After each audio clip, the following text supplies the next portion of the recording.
As a youngster, and after suffering severe child sexual abuse, my thoughts and my words were all mixed up in my head. They were jumbled together. I could not be understood. My words were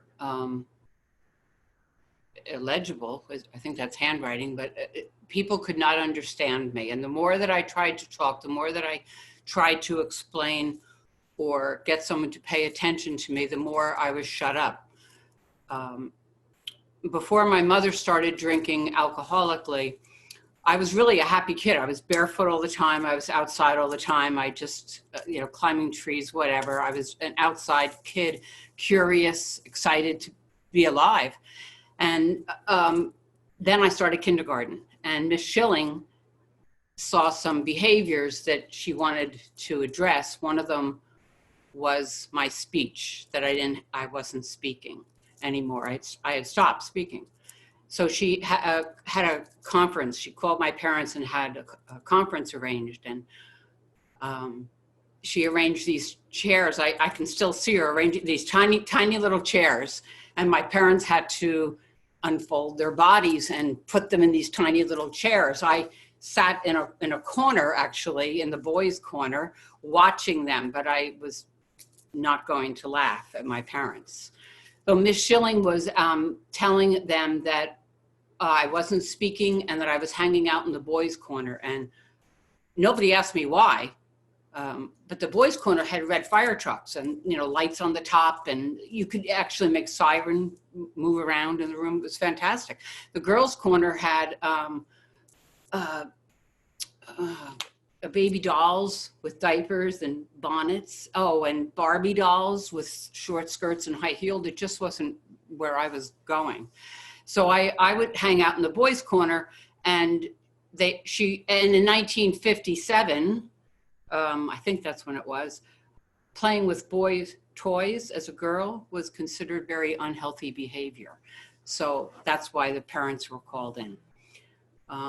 Losing my train of thought a second. I lost my train of thought, sorry.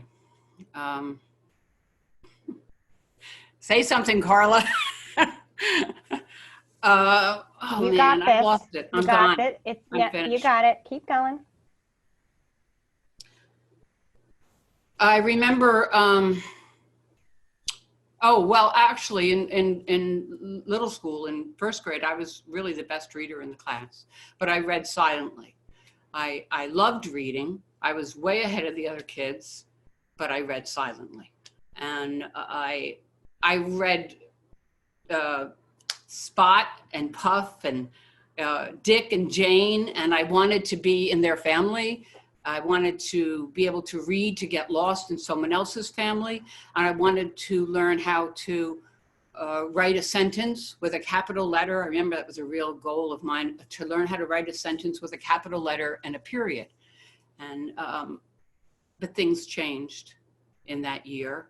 And I went from being in the first row to being put in the last row, in the last seat, where I stayed for 8 years.